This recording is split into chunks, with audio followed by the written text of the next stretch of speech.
તો અમારે દક્ષભાઈની નીંદર નથી આવતી ને તડપડીએ મળવાનું ચાલુ કરી દીધું છે અને રોવાનું પણ ચાલુ કરે છે કે પપ્પા બહુ ગરમી થાય છે, તમે કુલર ચાલુ કરી દો.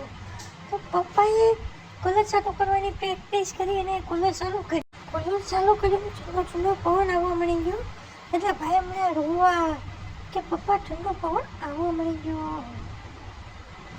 પછી જોઈ લો કુલર ચાલુ કર્યું એટલે ભાઈએ રમવાનું પણ ચાલુ કરી દીધું હતું એટલે મસ્તનો ઠંડો પવન ભાઈને આવો મળી ગયો હતો અને ભાઈ મને રમવા અને ભાઈની નીંદર આવવા મળી ગઈ.